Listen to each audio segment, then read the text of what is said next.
Wolff, Suffolks, as we know it today, started roughly 45 to 50 years ago.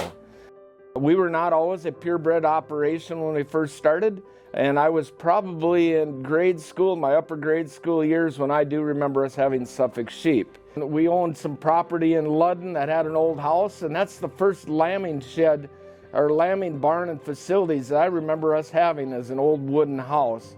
And that is where the sheep were for many, many years before we moved out here. My dad has always been my partner, and in the early days he was the money man, and he was kind of the person that helped assist us in our love for the Suffolk sheep. Through the county fair is where I got the idea that let the kids buy good quality sheep, raise them the right way, and try and get ahead that way and give them a chance to get involved. I have two daughters that help a lot in the day-to-day operation, and the third one helps out when she can.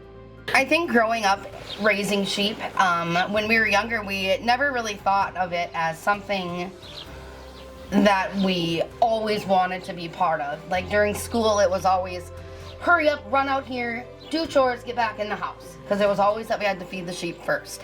And I can say that I was the one in the middle of winter running out in my shorts and feeding sheep as fast as I could to get back into the house. And, you know, I never really thought that it was gonna be what it is today.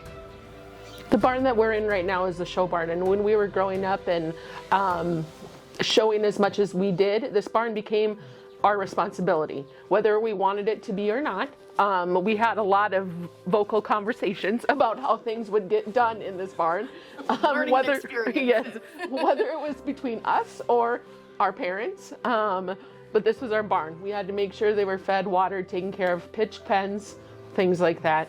We usually made pitching pens take a whole day. Oh, we could make stuff last a long time. Even. It could.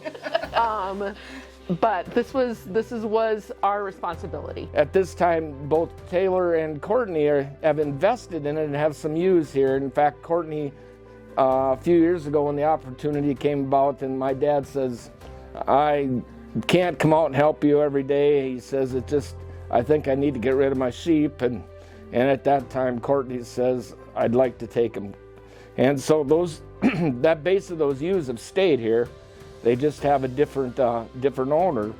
And the girls, as we go along here, they have their own sheep. Their sheep are identified different from everybody else's, but they're managed the same way. I'm trying to include them more and more in our day-to-day operations and give them some input because they have a financial stake in what we're doing.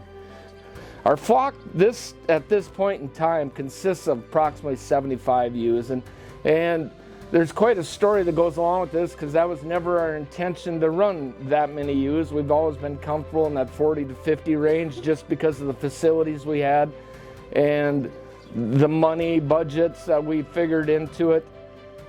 But an opportunity came up a year ago, New Year's Eve, and I remember that very much so because we've been having some success with our sheep. And a very good friend of mine, Kenny Capron from down in Iowa, called me on New Year's Eve last year, and he says, Ron, do you know anybody that's looking for some Suffolk ewes? And I'm a very good friend of Kenny's. I think that we talk probably weekly, and he's older than I am and become a mentor, and I really love to visit with him because of all the stuff that he knows that I'll never know. He says, I'm thinking I got to get rid of my ewes. And in the back of my mind, I'm thinking, yeah, Kenny, we've always talked about this when those ewes were going to come available, hopefully in 2 or 3 years. That was going to be a goal of ours.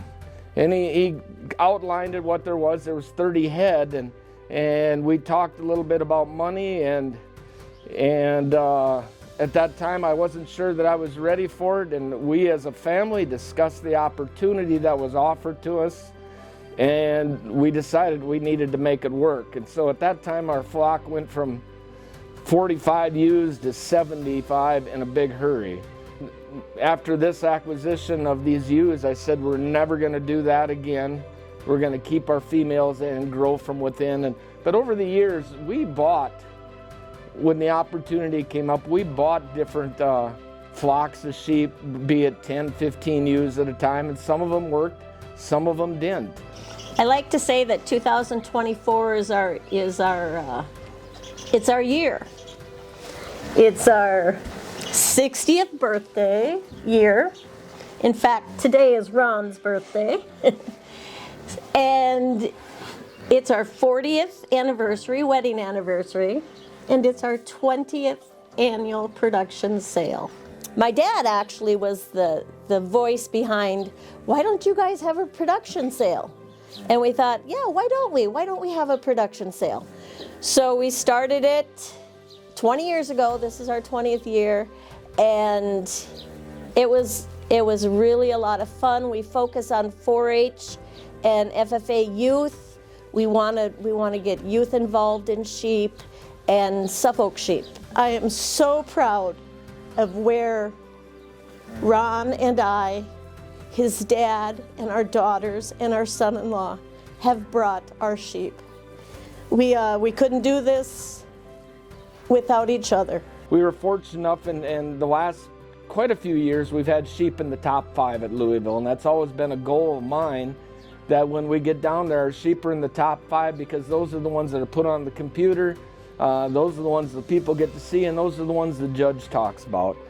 I said to Beth, middle of October, I said, you know, dear, someday my goal is to get a banner, and I don't know, we were working in the yard or something. I'd get one of them big purple banners. I said, that's my goal with this sheep operation, be it a champion buck or whatever. Little did I realize within a month that our goal was our goal was met. Now, we had those 2 yearling ewes down there. Sasha stood second in her class, and I remember the judge saying that, you know, this very well could be the stud ewe of the show as we go along. And then the next class, Trixie won, and she went along and was named senior champion. And then those ewes repeated as national champion pair of yearling ewes, and I'm very proud of that fact. I don't know, I'll have to look back, but I don't know that a pair of ewes have ever come back and defeated their title. But when it was said and done, all of our sheep got talked about that year. We took 7 head down there. We had second place flock of sheep, and we had the one buck here called High Gear. We only had 1 buck down there. And we were honored enough to be the premier exhibitor. And so not only was our goals, you know, our long-term goals became short-term goals, and it just became unbelievable to us that anything could happen like that. And it changed the path and the face of Wolff Suffolks. I mean, we made a lot of new friends because of that, and it, you know, people are realizing hopefully that we do have competitive sheep year in and year out. I don't think any of us ever dreamed that we would be where we are now. Lucky? You bet we were lucky. Have we bought the right sheep? Yep. Have we had good sheep die? Oh yes, we have. And but you got to be resilient and go back and keep trying. And I think this has gotten bigger than, I know it's gotten bigger than you ever. Better. Yeah. Way better than we ever expected. Yes.